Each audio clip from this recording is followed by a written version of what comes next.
I'm Laura Ingraham. This is the Ingraham Angle from New York City tonight. Bad actors, shiny objects. That's the focus of tonight's angle. I think of many favorite tweets of the day. This was really my favorite tweet of the day. It has to be from Scott Adams of Dilbert fame. So far, Trump's second term has been a huge success. He has several major SCOTUS victories, looks better than ever compared to Biden, and the Jan 6 theater just went full Jussie. You can't win harder than that. Oh my God, I was screaming reading that. Well, it pretty much sums it up, doesn't it? Now, there are a lot of shiny objects being dangled in front of us lately by the Democrats and a few of those diminutive never-Trumpers. And I'm here tonight to tell you that none of them will have any measurable effect on the midterms or really change the public's realization that under Democrat leadership, America's just going down the tubes. Now, the first attempted distraction or shiny object, a former aide to Mark Meadows, Cassidy Hutchinson, was slotted into what was billed as a special, super-duper special session of the January 6th committee today. And I spoke with some former White House staffers, 3 or 4 of them, in the afternoon, and they knew her well, and not one person had anything good to say about her performance today because they watched, especially the secondhand claim supposedly from Tony Ornato, another Trump aide, that was supposedly one of their big blockbusters, that somehow Trump was desperate to get to the Capitol by any means necessary.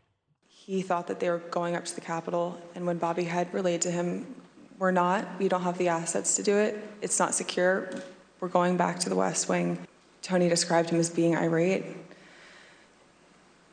The president said something to the effect of, "I'm the effing president, take me up to the Capitol now." To which Bobby responded, "Sir, we have to go back to the West Wing." The president reached up towards the front of the vehicle to grab at the steering wheel.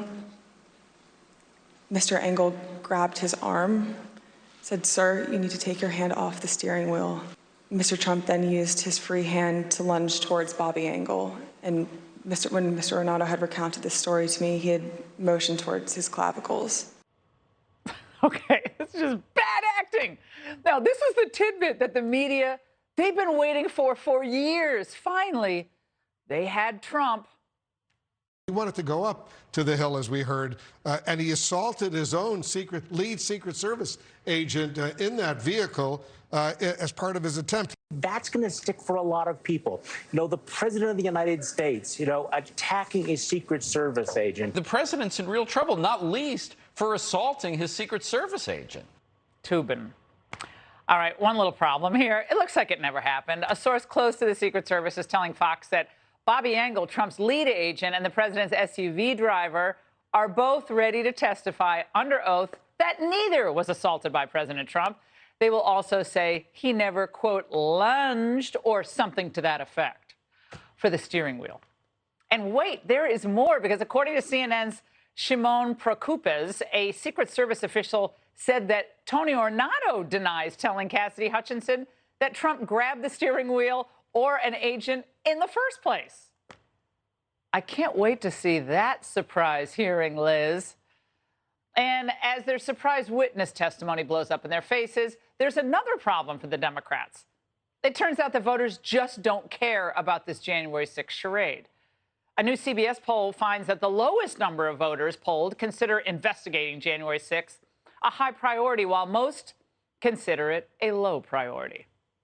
Well, all the while, the bad news keeps streaming in for the Democrats. More than 1 million voters in 43 states have now officially switched their party registration to the GOP in just 1 year.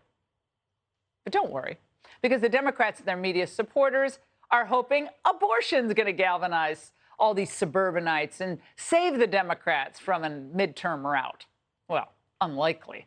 According to the AP, nowhere is the shift more pronounced and more dangerous for the Democrats than in the suburbs, where well-educated swing voters who turned against Trump's Republican Party in recent years appear to be swinging back.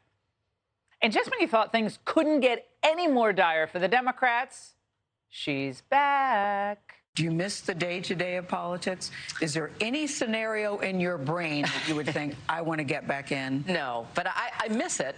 I miss it. There's no scenario in 2024 that you would even remotely consider. I can't imagine it. I really can't. But what Not a no. Well, but what I can imagine is staying as active and outspoken as I can. That's right. While Hillary plays coy, she's out doing the media rounds, auditioning clearly to run in place of old Joe. She's vibrant, she's strong, right? Why can't she do it? Now, doesn't this sound like a Democratic presidential candidate to you?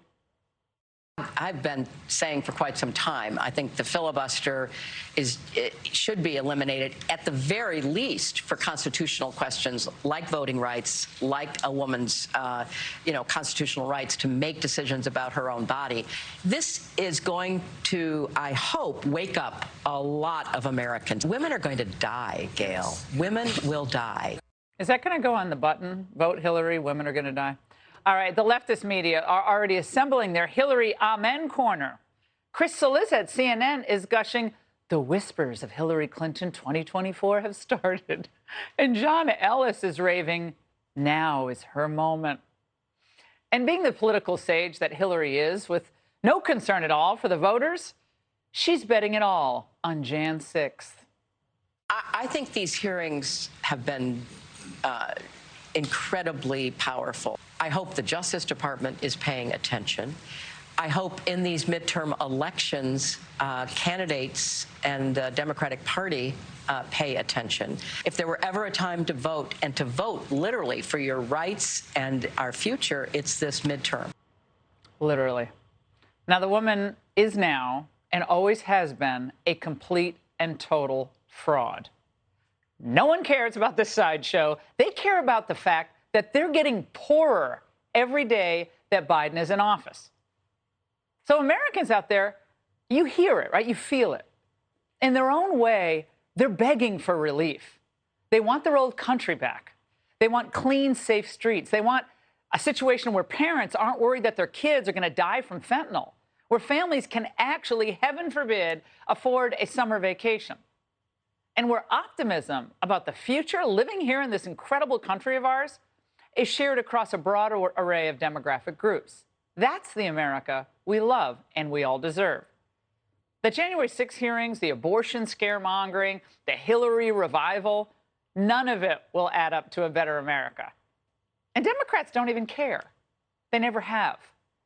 And Americans, they're onto them. The shiny objects have lost their luster.